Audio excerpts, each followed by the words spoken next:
ఇప్పుడు ఈ గణపతి పేరు 8వ గణపతి ఉచ్ఛిష్ట గణపతి. దీన్ని ఉచ్ఛిష్ట గణపతి ఆరాధన అనేది 2 మార్గాలు. ఇక్కడ కొన్ని గణపతులకు వస్తుంది అలాంటి దాంట్లో. ఇది ఉచ్ఛిష్ట గణపతి, ఒకటి సాత్విక మార్గము, రెండోది తామసిక మార్గము అని 2 మార్గాలలో ఈ గణపతి యొక్క ఆరాధన జరుగుతుంది. తిరుచి అని తమిళనాడులో ఉంది. అక్కడ కొండ పైన ఉంటాడు. ఉచ్చి పులియార్ అని ఆయన పేరు, అంటే ఉచ్ఛిష్ట గణపతి అని. ఈయన ఆరాధన వల్ల అభివృద్ధి, ఆధిపత్యము వెంటనే వస్తుంది. అభివృద్ధి అంటే ఎటువంటి యుగంలోనైనా సరే, ఎటువంటి సమయంలోనైనా సరే, ఏ ఋషి అయినా ముని అయినా సరే అభివృద్ధి చెందాడు అని చెప్పుకుంటే దానికి ఈ గణపతి యొక్క కృప ఉంటేనే. మీరు చాలామంది ఋషుల పేర్లు వినారా అంటే మీరు చెప్తే కొంతమంది ఋషుల పేర్లు మాత్రమే చెప్తారు. అత్రి, పరాశర, భృగు, గౌతమ, లేదంటే వ్యాస, ఇలా కొంతమంది పేర్ల వరకే. మహా అయితే ఒక 20 పేర్ల వరకు మీకు ఋషుల పేర్లు గుర్తుండొచ్చు. 25 మంది, బాగా విద్వాంసుడైతే ఒక 40-50 మంది పేర్లు. కానీ కొన్ని వేల మంది ఋషులు ఉన్నారు. కానీ అభివృద్ధిలో ఉండే, అభివృద్ధి అంటే ఇప్పుడు కాదు ఎప్పుడూ గుర్తుండిపోయేవాడు అనే స్థాయిని పొందడాన్ని అభివృద్ధి అని అంటారు. అటువంటి అభివృద్ధిని ఇవ్వగలిగిన శక్తి ఉన్నవాడు ఉచ్ఛిష్ట గణపతి. ఆధిపత్యాన్ని కూడా అటువంటి ఇచ్చే ఆధిపత్యం. ఎంతోమంది రాజులు ఉన్నారు. మనకు తెలిసే రాజ్యానికి కొదవేం లేదు. మన వివాహంలో మహాసంకల్పం అని ఒకటి జరుగుతుంది.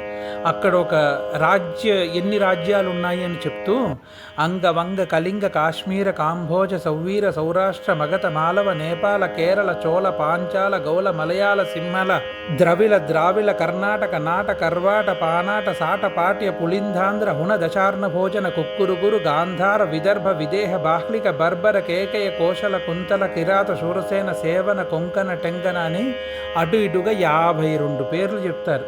కానీ ఏ రాజు గురించి మనం సరిగ్గా గుర్తుంచుకుని ఉంటాం. ఆధిపత్యం అంటే ఆ రాజు గుర్తుండిపోవాలి.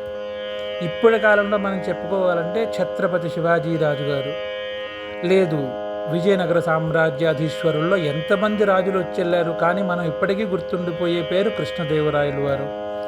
ఇలా ఆధిపత్యము అంటే ఆ పేరు వచ్చిన తర్వాత ఆ పేరు అలా చిరస్మరణీయంగా ఉండిపోవాలి.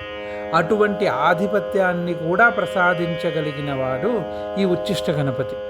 అది సాత్విక మార్గంలోనైనా ప్రసాదిస్తాడు, తామస మార్గంలోనైనా ప్రసాదిస్తాడు. ఈయనకి కృత్తికా నక్షత్రం వారు ఎక్కువగా ఆరాధన చేసుకునే కృత్తికా నక్షత్రం వాళ్ళు ఆరాధించుకోవడం చాలా మంచిది. ఇది కాకుండా ఎవరైనా ఇలాంటి అభివృద్ధి, ఆధిపత్యంతో ఈయన్ని ప్రార్థించదలిచారు అంటే కృత్తికా నక్షత్రం నాడు విశేషంగా ఈయన ఆరాధించడం చాలా మంచిది. ఈయన ఆరాధించేటప్పుడు గుర్తుంచుకోవలసినవి 2 విషయాలు. సాత్విక మార్గాన్ని అవలంబించి ఆరాధించడమే చాలా విశేషమైనది. తామసిక మార్గాన్ని ఎవరు చెప్పినా అవలంబించకూడదు. తామసిక మార్గాన్ని అవలంబించడం తప్పు, అంటే తాంత్రిక మార్గము. చాలామంది ఉచ్ఛిష్ట గణపతికి మధిరా నివేదన పెట్టడము, మధిరాభిషేకం చేయడము, లేదా ఇంకొక రకమైన పూజలు చెప్పడము, అవన్నీ తప్పు. దూర్వలతో ఇంటిలో కూర్చుని పూజ చేసుకోగల సాత్వికమైన మార్గం ఏదైతే ఉందో అదే చాలా విశేషమైనది. 6 చేతులతో కలిగి అమ్మవారితో సహా కూర్చుని ఉంటాడు. ఈయన ధ్యాన శ్లోకం, అంతకుముందు ఈయన జపం విశేషం ఏంటంటే ఓం గం ఉచ్ఛిష్ట గణపతయే నమః అనే మంత్రాన్ని ఈయనకి జపించుకోవడం విశేషం. ఈయన ధ్యాన శ్లోకం నీలాబ్జ దాడిమి వీణాశాలీ గుంజాక్ష సూత్రకం దదదుచ్చిష్టనామాయం గణేశ పాతుమోచకః అని. అంటే నామ అయం, అయం అంటే నామ అయం గణేశ, గణేశుడు అనే పేరు గల నామ అయం, దీంతో పాటు ఒక పేరుంది. ఏంటది? దదదుచ్చిష్ట, ధరించినవాడు. ఏం ధరించినవాడు? ఉచ్ఛిష్ట శక్తిని ధరించినవాడు.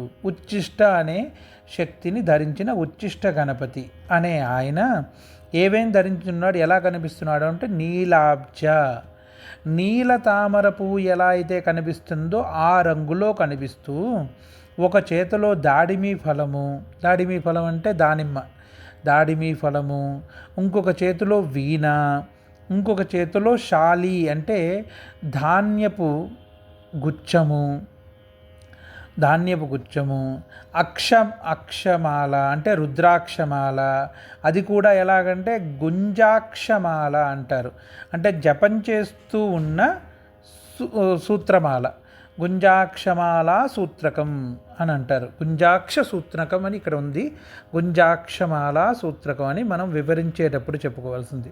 జపం చేస్తూ ఉన్న జపమాల అంటే ఒక చెయ్యి తానంతట అదే జపాన్ని చేస్తూ చేస్తూ చేస్తూ వెళ్తూ ఉంటుంది. అటువంటి చేస్తూ ఉండి ఒక చేతితో అభయాన్ని ఆశీర్వచనాన్ని ఇస్తూ ఇంకొక చేత్తో అమ్మవారి యొక్క నడుముని పట్టుకుని నడుము మీద చెయ్యి వేసి తొండాన్ని అమ్మవారు ఒడిలో ఉంచి దర్శనమిస్తూ ఉంటాడు. ఈయన ఉచ్ఛిష్ట గణపతి.